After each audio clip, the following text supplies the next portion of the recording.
네, 여러분 안녕하십니까? 김하희쌤입니다. 자, 질질 끄는 학원 커리큘럼 저리 보내버리세요. 중개사법 한 번에 끝낼 수 있습니다. 네, 교재 두 가지 구입할 수 있습니다. 먼저 지금 진행하는 학교역서 요약집 있고 준비기출 문제집 두 가지 있습니다. 두 권을 동시 구입하시면 할인해서 드려요. 이 계좌번호 입금하시고 아래 핸드폰 문자로 밑에 네 가지를 정확히 적어주세요. 특히 과목 이름도 적어주세요. 뭐 민법, 중개사법, 교재 이름까지 정확히 적어주면 감사하겠습니다. 자, 이제 슬슬 마무리 과정이죠. 마무리까지 끝까지 최선을 다하시면 좋겠습니다. 이 시간에는 제34강입니다. 교재는 김하인 학교역서 요약집입니다. 자, 이제 본 과목은 크게 세 파트죠. 제1편이 공인중개사 법령 있고, 이제 부동산 거래 신고에 관한 법령 있고, 마지막 파트 중개실무 하고 있습니다. 이 중개실무는 보통 3-4문제 이상 나올 때가 정해 있고, 한 2-3문제는 출제자가 자기 마음대로 내고 있습니다. 지난주에 주임법 상임법 하셨죠. 이번 주에는 경공매 관련 실무를 하겠습니다. 자, 요약집 합격서는 151페이지 오세요. 주임법 상임법 이어서 151페이지 하겠습니다. 하단에 경매, 공매 나오죠. 보통 한 문제 나오고 있습니다. 자, 먼저 1번 경매 종류가 있는데, 먼저 경매는 공경매와 사경매에 나눌 수 있죠. 공경매가 국가기관이 지행하는 경매고, 사경매는 개인들이 하는 경매. 혹시 여러분 농수산물 시장에서 막 손으로 상인들이 경매한 거 봤죠? 그런 걸 말합니다. 당연히 우리는 공경매를 공부하고, 사경매는 공부할 필요 없겠죠? 그 다음 이 공경매가 의무경매와 강제경매가 있습니다. 의무경매는 저당권 등 담보물권자가 하는 경매입니다. 근데 강제경매는 담보물권이 없는 일반 채권자, 그냥 돈만 빌려준 사람, 일반 채권자가 법원 판결 등 집행권을 근거로 하는 경매를 말합니다. 그래서 공경매가 이 두 가지가 있어요, 이렇게. 그 다음 강제경매는 자, 이런 거죠. 자, 예를 들어서 갑과 을이 친형제가 아니에요. 근데 동생갑이 돈이 필요해서 형에게 3억을 빌립니다. 근데 동생에게 부동산이 있더라도 친형제가 아니니까 형이 뭐 모질게 이 부동산 저당권 잡지 않았어요. 그냥 친동생이라 그냥 믿고 돈 빌려줬죠. 그리고 혼자 속을 썩이잖아요. 근데 갑이 돈 안 갚습니다. 그 연락도 두절돼요. 그럼 우리는 지금 당장 이혼당할 위기에 놓이죠. 세상에 동생한테 돈 빌려줘서 못 받게 생겼습니다. 그럼 우리는 이혼 안 당하려면 이 동생 채무자 부동산을 경매해서 채권을 해소해야겠죠. 자, 근데 우리는 저 부동산에 저당권이 없잖아요. 이 부동산 경매하려면 3억 채권이 있다는 객관적 증거가 있어야겠죠. 그래야 남 부동산 경매하겠죠. 지금 3억 채권이 있다는 것은 을밖에 모릅니다. 갑은 그런 사실 없어요. 갑은 몰라요. 남일입니다. 그래서 을은 3억 채권이 있다는 객관적 증거를 얻어야 돼요. 그래서 갑을 상대로 돈 갚으라고 대여금 반환 소송을 합니다. 그럼 소장이 갑에게 날라오면 갑이 빼 돌려버립니다. 갑이 빼 돌려버리면 여기 승소하더라도 여기서 3억을 찾아온다는 보장이 없습니다. 그래서 보통 이 민사소송하기 전에 보통 채무자 부동산을 가압류를 먼저 합니다. 법에서 가란 임시로 잡았다. 그럼 가압류는 이 소유자 몰래 들어와요. 지금 소유자가 빼 돌릴까봐 그걸 지키게 한 거라 소유자 몰래 들어옵니다. 그냥 아주 쉽게 해줘요. 그래서 가압류 해두고 소장을 보냅니다. 그러니까 갑이 빼 돌려야지 보니까 이미 잡혀 있는 거죠. 이렇게 가압류는 소유자 몰래 들어옵니다. 그러니까 혹시 여러분 부동산에도 가압류 돼 있는가 여러분은 몰라요. 궁금하면 등기부를 열어봐야 됩니다. 그래서 가압류하고 소장 보내서 이제 승소 판결 받으면 이제 3억이 있다는 객관적 증거를 확보했죠. 이런 걸 집행 권한하고 이걸 근거로 일반 채권자가 채무자 부동산을 경매하는 게 강제 경매입니다.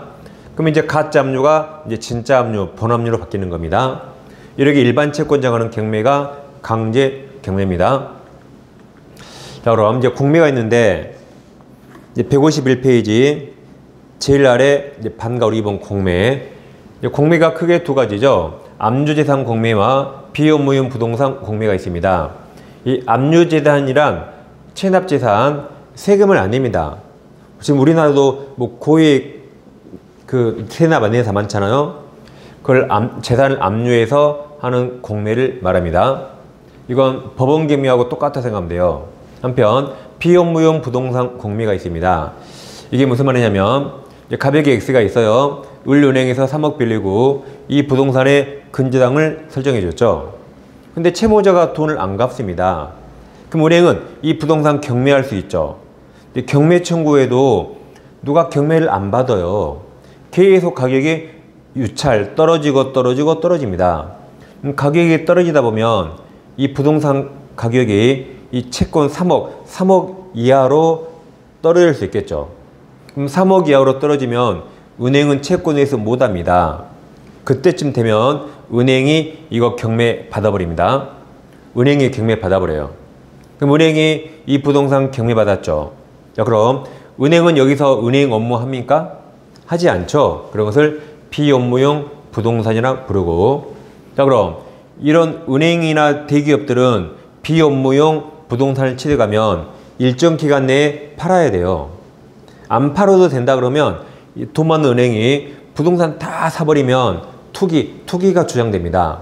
그래서 이 금융기관이나 일정 이상 대기업은 비업무용 부동산을 일정 기간 내에 팔아야 돼요. 근데 안 팔릴 수 있죠.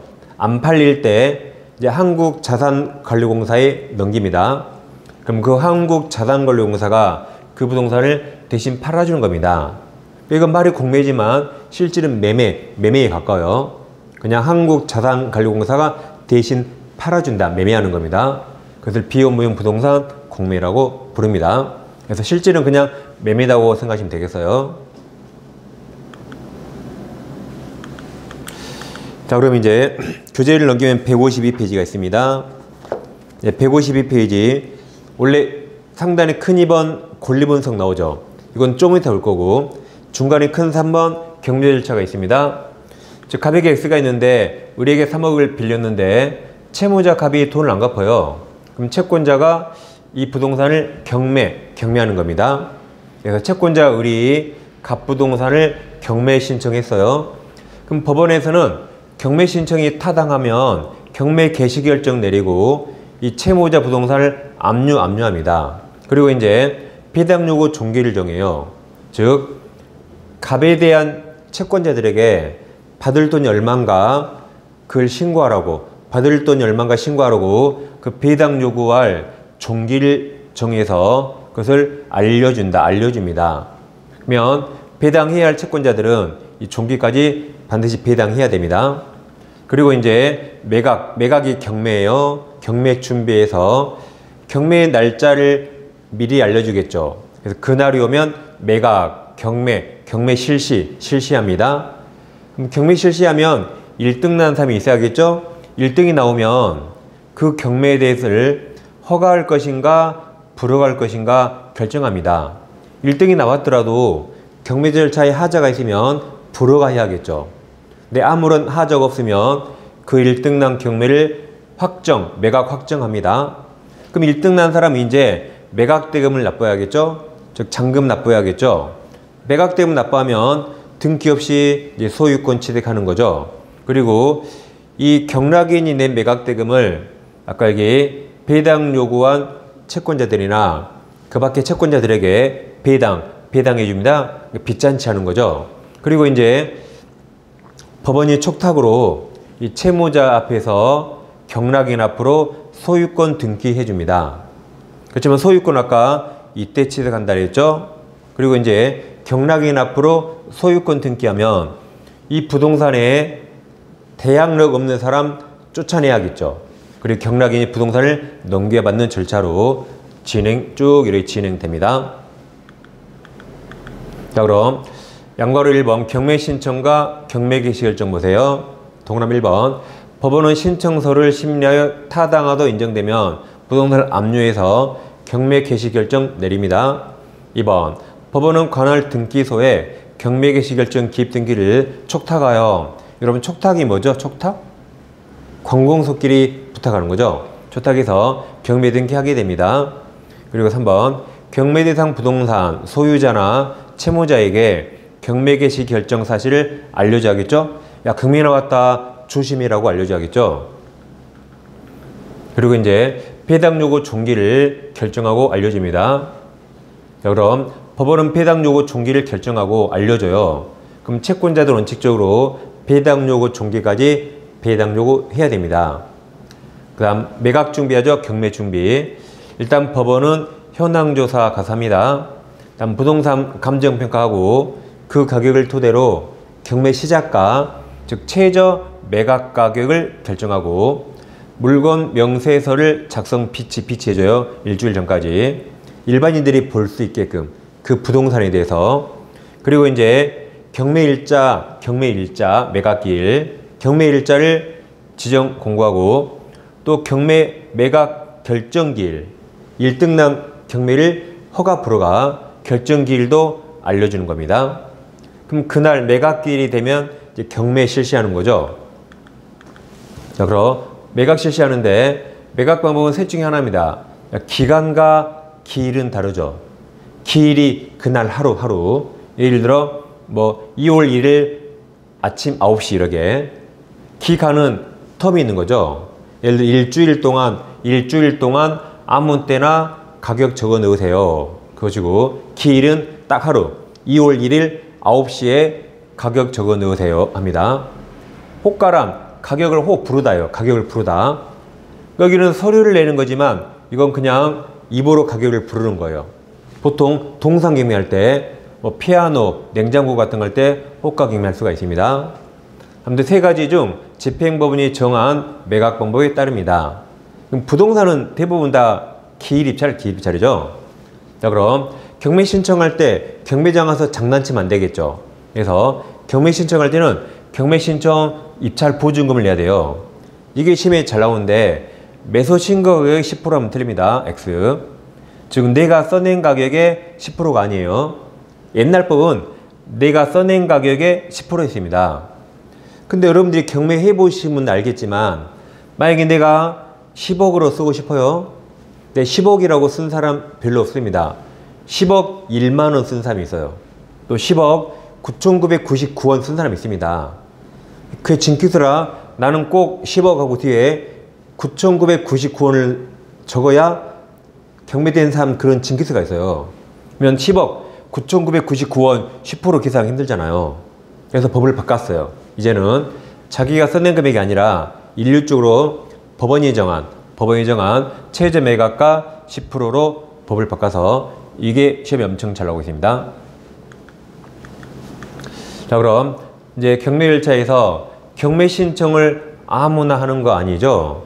즉 경매 참가 못하는 사람도 있습니다. 일단 경매 참가 못하는 사람은 일단 빚쟁이 채무자. 아니 채무자가 빚 갚아야지. 지금 자기 때문에 경매 나오는데 자기가 경매장에 앉아있으면 어떡해요. 그럼 포크로 콕 집어 버려버립니다. 그 다음 재매각이란 자 경매 1등이 나왔어요. 그럼 경매에서 1등 나면 매각대금 내야겠죠. 안 내네요. 그럼 경매를 다시 한 게 재매각이에요. 그때 그 1등 난 사람. 지금 1등 난 너가 돈 안 내서 경매를 다시 하는데 너가 또 거기 앉아있으면 되겠니? 너희 둘 다 포크로 콕 집어 버려버립니다. 지금 너희들 때문에 경매 나왔잖아. 근데 걔들이 앉아있으면 안 되겠죠? 자, 그럼 채무자가 아니면 다 경매 신청 참가할 수 있다. 채권자, 담보권자, 다음 제3취득자하고 물상보증인은 채무자 아니에요. 채무자는 여기 몇 글자? 하나, 둘, 셋. 채무자는 딱 세 글자. 채무자예요. 얘들 다 5글자라 채무자 아니다. 그리고 채무자 가족도 가능해요. 얘 채무자 아니죠? 글자 수가 달라요. 얘 3글자, 얘는 6글자 다릅니다. 여러분, 뭐 아들이 빚지면 부모님이 갚아줘야 돼요? 그런 거 없습니다. 각각 별개입니다. 부부간도 각각 별개예요. 그래서 채무자 가족은 경매 신청할 수 있다. 그래서 옛날에 그 전두환 대통령 집 경매 나왔을 때 그 가족이 받았잖아요. 가족 가능합니다. 채무자만 아니면 돼요. 그리고 전매수임 아니면 된다. 자, 그럼 이제 매각 경매 실시하죠. 그래서 경매 절차를 예시를 통해서 한번 보겠습니다. 예시입니다. 일단 권리분석 해야겠죠. 권리분석해야 경매 실시합니다. 자, 그럼 부동산을 경락인이 경락받으면 경락인이 책임지는 권리가 있고 경락인이 책임지지 않는 권리가 있습니다. 그걸 경락인에게 소멸된다. 소채, 채가 사라질 채예요. 같은 말이죠? 같은 말. 이게 이제 교재 152페이지, 152페이지 상단에 2번 권리분석으로 잠깐 왔습니다. 자, 그럼 경락인이 부동산에서 책임지는 권리와 책임지지 않는 권리를 결정한 게 말소기준 권리고, 이건 꼭 외우셔야 돼요. 이건 그 부동산의 최선순위, 저당근저당, 압류가압류, 담보가등기입니다. 담보가등기나 뭐 가등기 담보 같은 말이죠. 그럼 담보가 있으면 저당권하고 똑같다 생각하세요. 그럼 얘들은 애워야 되는데 사실 애울 필요가 없습니다. 얘들은 다 돈 받는 게 주 목적이에요. 저당권 돈 못 받을까 봐 설정하죠. 압류가압류, 아까 금전채권자 간다 했죠. 금전채권자. 이거 저당권랑 똑같죠? 다 돈 받는 게 주 목적입니다. 그러면 경매 신청한 저당권이 아니고 1순위, 최선순위 저당권 등이 말소 기준 권리예요. 근데 돈 받는 게 주 목적이 아니라 부동산 자체가 주 목적인 권리 있어요. 지상권, 전세권, 대양력 임차권. 얘들은 부동산 사용이 주 목적이죠. 돈이 주 목적이 아닙니다. 그 다음 보존가등기, 청구권 보존가등기. 그건 가등기에서 부동산을 차지하려는 거죠. 부동산이 목적이죠. 다음 가처분, 예를 들어 처분금지 가처분. 부동산을 처분을 금지해서 부동산을 차지하는 게 주 목적이죠. 환매등기도 다시 사오는 거죠. 그러니까 얘들은 돈이 주 목적이 아니라 부동산 자체가 주 목적인 권리입니다. 근데 얘들이 말소 기준보다 시간적으로 더 늦게 나올 수 있어요. 자, 그럼 이대로 경매 나오면 말소 기준 권리 무조건 다 소멸하고 그 밑에 다 데리고 소멸해요. 물기시 제약전 다 데리고 소멸합니다. 그럼 뭐만 살아남았죠? 말소 기준보다 날짜 빠른 얘들만 살아남았죠? 그럼 얘들은 경락인에게 대항할 수 있고 경락인 이 권리를 다 책임지는 겁니다. 근데 예외가 있는데 말소 기준보다 시간이 느려도 항상 살아남아서 경락인이 항상 책임지는 그 불사신 권리가 있어요. 그게 분묘기지권, 유치권, 법정치상권 세 가지입니다. 그리고 우리가 분유법, 분유법. 자, 그럼 이대로 경매 나오면 말소 기준 권리보다 날짜 빠른 권리 살아남아서 경락인이 책임지고, 다음 분유법은 그냥 무조건 살아남는다. 나머지는 다 소멸하는 거죠.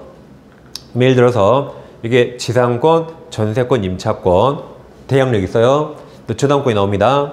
이대로 경매 나오면 최선순위 저당권 2번이 말소 기준권리죠. 그 밑으로만 소멸해요. 얘들은 살아남아서 경락인이 인수한다, 승계한다. 그 다음 이제 저당권이 먼저 있고 용의권들이 나중에 나오면 소멸하고 소멸하죠. 얘들을 제3취득자라죠. 제3취득자. 다음 저당권, 용의권, 저당권이 있어요. 그럼 시험이니까 항상 후순위자가 경매합니다. 그럼 얘가 경매했더라도 말소기준 권리는 3번이 아니죠. 말소기준 권리는 경매 신청한 저당권이 아니고 이 최선순위예요. 그러니까 1번이 말소기준 권리죠. 그 밑에 소멸하고 소멸합니다. 그래서 권리분석 간단해요. 그냥 최선순위 저당권 밑에 지우면 돼요. 그러면서 분유법만 살려주면 됩니다. 그럼 최선순위 저당권보다 시간 빠른 거 살아남고 분유법 살아남는 거죠. 그게 권리분석 끝입니다. 그럼 여러분 교재 자 152페이지 상단에 박스에 있죠. 먼저 소멸주의 항상 소멸이 얘들이죠. 저당권 여당, 압류가압류, 담보가등기.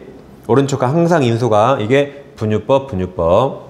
그 아래 칸 동그라미 1번. 소멸되는 권리 중 가장 먼저 설정된 권리가 말소기준 권리. 이 중에 제일 빠른 게 말소기준 권리다.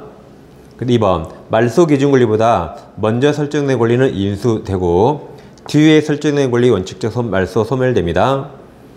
예를 들어서 왼쪽 말소기준 권리보다 후순위인 지상권, 전세권, 임차권 등 인수지인은 오른쪽 칸 말소 기준보다 선순위인 지상권, 전세권, 대형로 임차권이 있는데 마지막에 전세권은 만약에 전세권이 최선순위면 원래 살아남잖아요. 근데 얘는 선택할 수 있어요. 나 경매 나오는데 있기 싫어. 그러면은 배당 요구해서 돈 받고 나갈 수 있어요.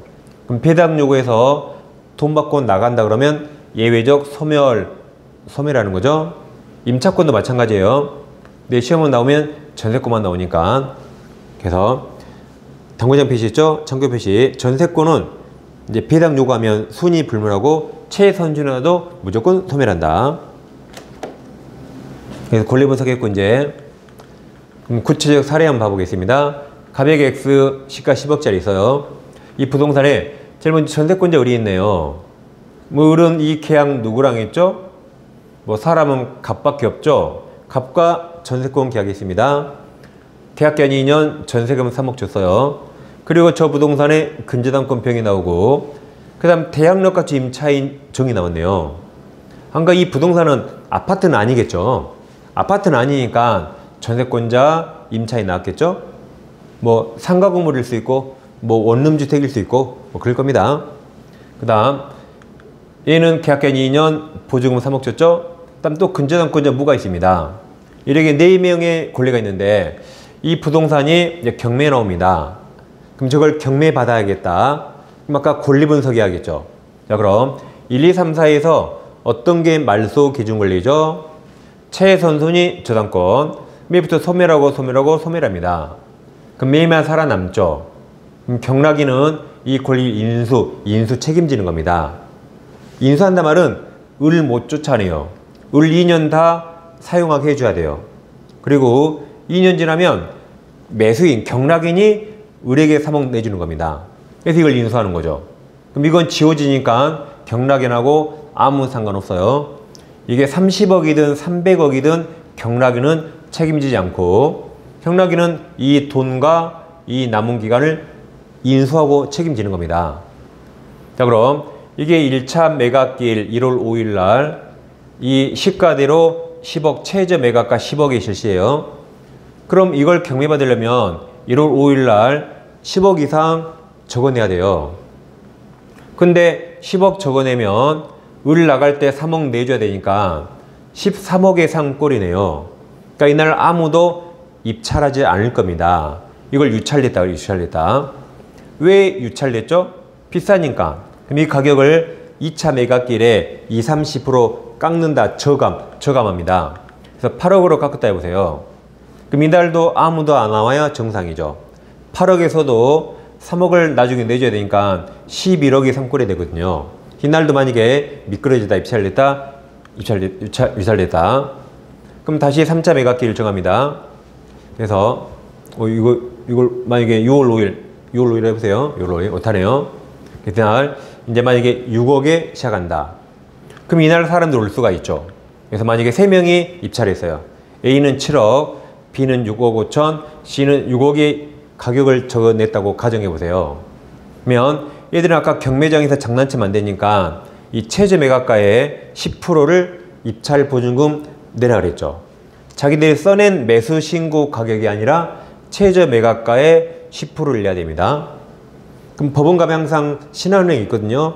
보통 신한은행에서 6천만 원짜리 수표 한 장 끊어서 내는 겁니다. 보통 그렇게 합니다. 그리고 봉투를 열어봤더니 셋 중에 누가 1등 났죠? A가 1등 났죠. 그럼 이 A를 최고가 매수 신고인이라고 부릅니다. 최고가로 경매받겠다고 신고한 사람. 그럼 B씨는 경매에서 떨어졌죠. 그럼 이 B씨는 6천만 원 찾아서 집에 갑니다. 집에 가면 돼요. 그런데 애들은 집에 갈 수 있지만 집에 안 가고 차순위 매수 신고라는 걸 할 수 있습니다. 차가 2등이란 말이죠. 자, 이럴 수 있잖아요. 자, A가 1등 났기 때문에 A는 이제 잔금을 내야 돼요. 매각대금. 그럼 6천만 원 이미 냈으니까 7억에서 6천을 빼면 6억 4천이라는 잔금 내야 됩니다. 근데 얘가 안 낼 수 있거든요. 잔금 안 내면 경매를 또 다시 해야 돼요. 그러면 만약에 A가 잔금 안 내면 경매 다시 하지 말고 우리가 경매받은 것으로 해 주세요라고 차순위 매수시라는 걸 할 수 있습니다. 할 수 있는데 이것도 아무나 못합니다. 비시중에 자 보세요. 이제부터 항상 1등 금액이 기준이에요. 최고가 매수 신고액. 이 최고가 매수 신고액이 기준이에요. 이제는 최저 매각가가 아닙니다. 방금 전까지는 최고가 매수 신고액이 없으니까 최저 매각가 10%를 냈지만 이제부터는 1등 금액 있잖아요. 이제는 7억 최고가 매수 신고액에서 이 보증금을 뺍니다. 6억 4천. 그래서 6억 4천 넘게 쓴 사람만 할 수 있어요. 그럼 B는 할 수 있고 C는 못하는 겁니다. B만 가능하고 C는 못한다. 그래서 기억하세요. 최고가 매수 신고액에서 보증금을 뺀 금액을 넘는 자만 할 수 있다. 그럼 만약에 자 A는 잔금을 이야기했죠. A가 잔금은 다 납부했어요. 매각대금 납부했어요. 그러면 소유권 취득한다 그랬죠. 그러면 얘가 토탈 7억 냈잖아요. 그래서 이제 채권자들에게 배당하는데, 자, 배당은 을은 손대는 거 아니에요. 이 소멸되는 권리들이 소멸되는 사람이 이 경락대금에서 배당 받습니다. 을은 배당 받는 거 아니에요. 을은 지금 1년 남았다면 1년간 목적물을 사용하고 기간 끝나면 A에게 3억을 받고 나가는 거죠. 그러니까 A가 얘 3억 늦을 계산하에 7억이 받은 거죠. 따라서 이 배당금은 이 소멸되는 권리들이 받습니다.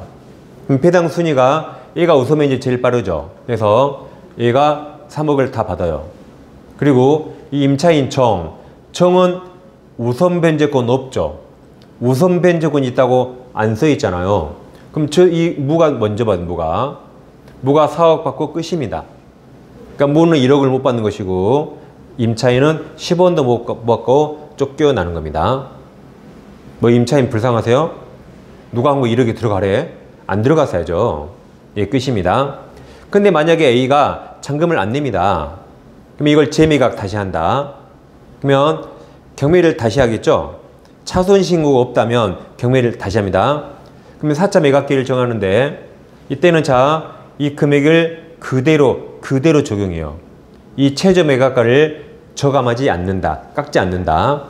왜냐하면 이 금액이 높았던 게 아니죠. A가 개인 사정으로 돈 안 낸 거죠. 그러니까 이 금액 그대로 합니다. 그럼 자, A는 잔금 안 냈잖아요. 그럼 A는 6천만 원 안 돌려줘요. 이 6천만 원 포기하고 A는 잔금 안 낸 겁니다. 만약에 A가 잔금 안 내면 6천만 원을 A에게도 돌려준다고 가정하면 지구 멸망할 때까지 경매 안 끝납니다. 경매 나오죠. 값친 척이 100억 적어내요. 100억. 돈 안 내면 보증금 받고 또 다시. 그럼 이번엔 1000억 적어내요. 1000억 써. 1등 났죠. 그럼 돈 안 내면 또 돌려주네? 그럼 그 다음 경매는 또 1200억 써요. 이렇게 경매 절차가 지구 멸망할 때까지 안 끝납니다. 그래서 1등 난 사람이 잔금 안 내면 이 6천만 원 안 줍니다.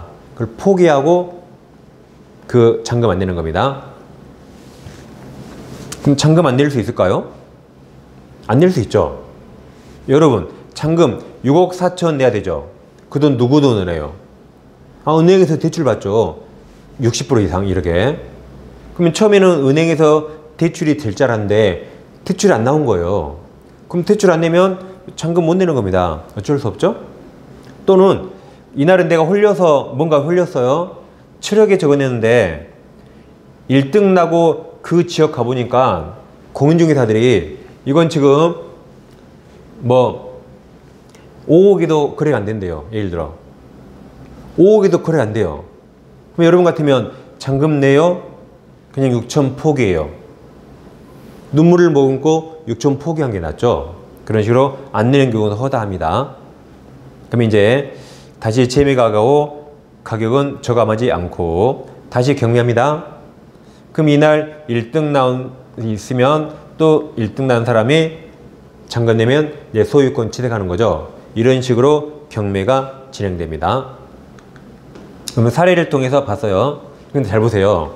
이 을은 살아남죠.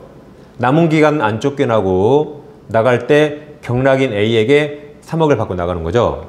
근데 아까 이 을은 선택할 수 있다. 다시 보세요. 10억짜리가 을, 병, 정, 무가 있는데 경매 나왔거든요. 그러면 A가 말소해 준 권리라 원래 을은 살아남습니다.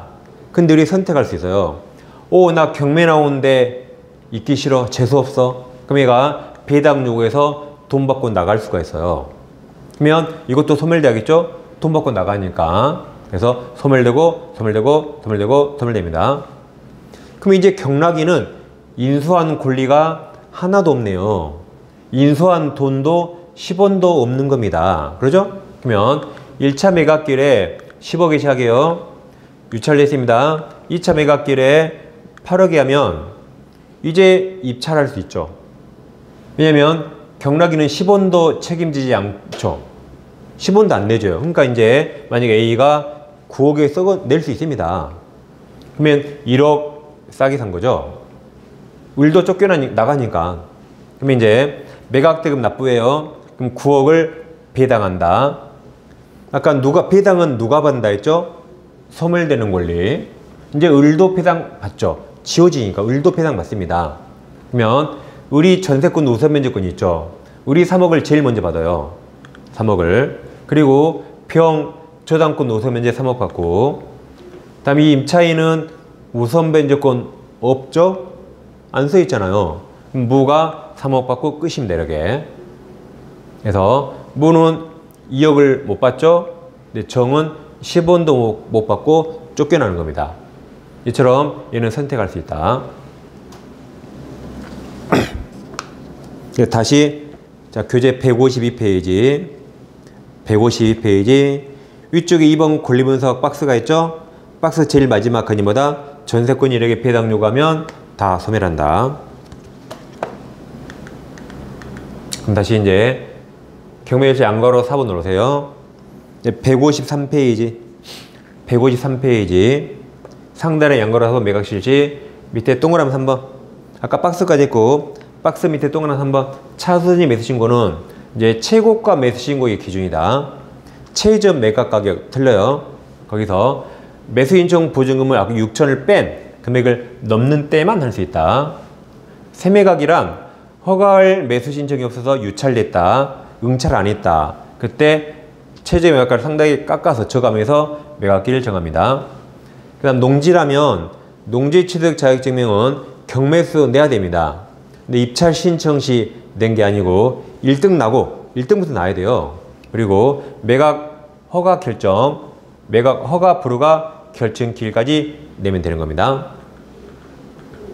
다음 양가로 오면 허가 거부 결정. 1번 이해관계는 매각 허가나 불허가 결정이 나와요. 그 결정에 대해서 불만이 있다면 항고, 법원에 대드릴 수 있다. 항고할 수 있다. 일주일 내에 합니다. 네, 2번 매각 허가 결정에 항고하고자 하는 사람은 또 뭔가 돈을 내야 돼요. 왜냐하면 법원이 매각 허가죠. 허가. 경매 허가 결정 냈거든요. 근데 거기다가 항고하면 경매 1차가 또 2, 3개월 지연될 수 있어요. 그럼 지연되면 경락인은 얼마나 속이 탑니까? 그러니까 아무나 못해요. 그래서 여기 허가 항고할 때는 이제 매각대금 1등 금액, 1등 금액이에요. 1등 금액. 1등 금액이 나오면 항상 1등 금액이 기준. 아까 최고가 신고액이죠? 1등 금액. 그 금액의 10%에 해당하는 금전유가증을 법원에 공탁하게 됩니다. 그 다음 불허가 결정이 날 수 있죠. 그때는 새 매각기를 정해서 다시 잘하면 됩니다. 그 다음 이제 매각대금 납부 1등 났어요. 그럼 매수인 경락인이 매수인이죠. 이 주의하실 게 대금 지급 기한입니다. 기일 X.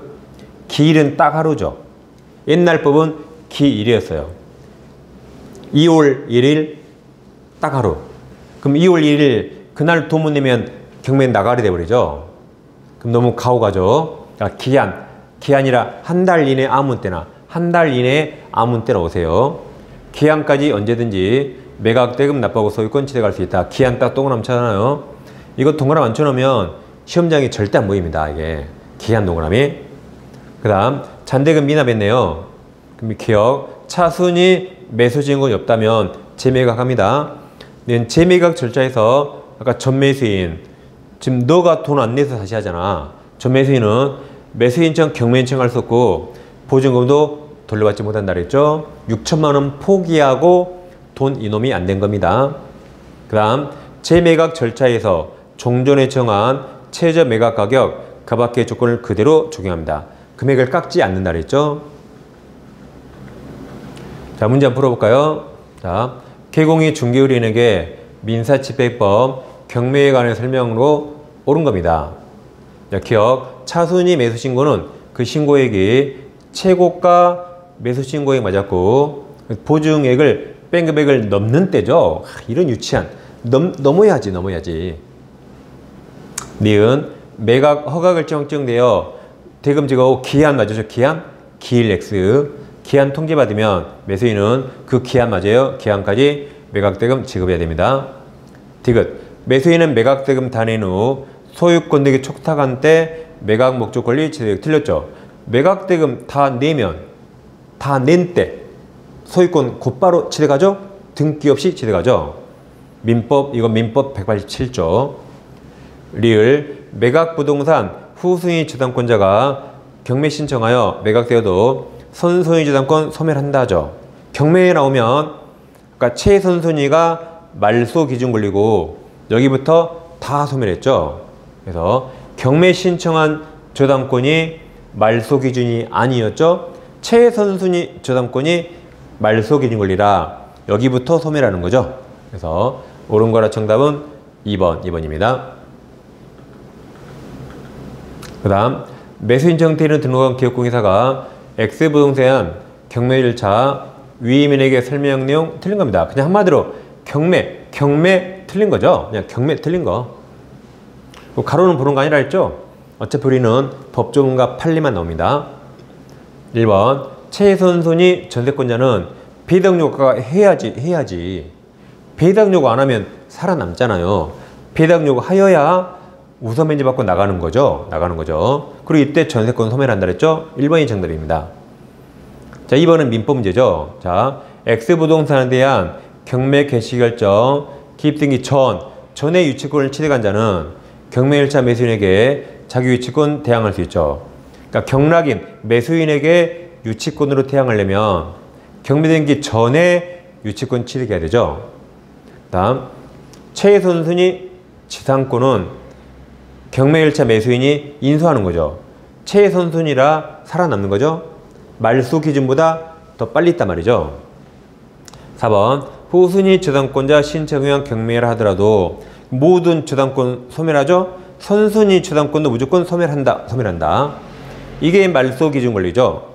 그 다음 집행법원은 배당 요구 종결을 당연히 경매 날짜 전으로 당연히 정해야겠죠. 당연히 경매 일자 전으로 정해야겠죠. 그래서 1번이 그냥 정답입니다. 자, 그 다음에 이제 매각대금 납부하면 이제 채권자들에게 배당하는 거죠. 그럼 배당 순서가 있는데 이제 교재 154페이지가 있죠.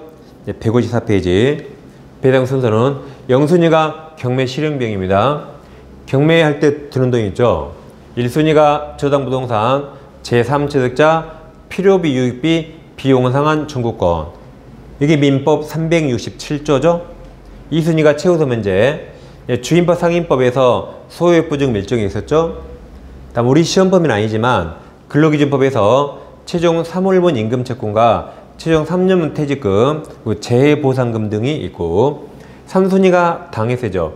집행, 경매 그 목적물에 붙은 국세지방세. 4순위가 우선변제죠. 그러면 둘 다 우선변제죠. 그 우선변제권은 법에 써있으면 있고 안 써있으면 없습니다. 이 우선변제권은 물권이라 있는 게 아니에요. 물권이든 채권이든 법에 써있어야 있고 안 써있으면 없습니다. 그럼 당해세 제외한 국세지방세가 있고 전세권과 저당권은 우선변제 받을 권리 있다고 법에 써있는데 유치권은 안 써 있어요. 유치권은 담보물권이지만 안 써 있어서 우선 면제 없습니다. 민법 임대차 없어요. 민법 없습니다. 근데 임대차에서 주임법, 상임법이 있다고 공부했었죠. 다음 5순위가 일반 임금 채권, 6순위가 공과금, 꼴등이 일반 채권, 아까 돈만 빌려준 사람. 그래서 이걸 살짝 여보는데, 자, 경비 아저씨가 이름이 최당우예요. 경비 이름이 뭐라고? 최당우가 임금을 현금이 아니라 공채로 받습니다. 경비 최당우가 임금을 현금이 아니라 공채로 받는다고 살짝 여보세요. 경비 최당우 임금 공채입니다. 그러니까 우선 면제의 순위가 이러긴 됐죠, 이게. 보통 경매 나오면 이들 중에 못 받고 끝날 겁니다.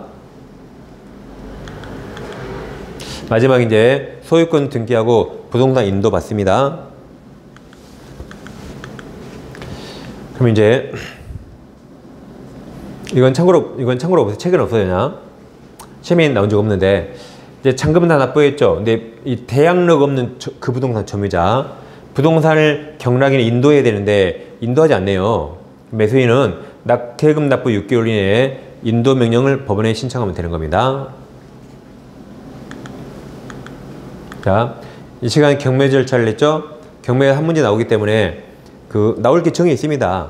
그래서 책에 체크해 놓은 대로 잘 보시면 되겠습니다. 자, 잠시 후 이어서 하겠습니다.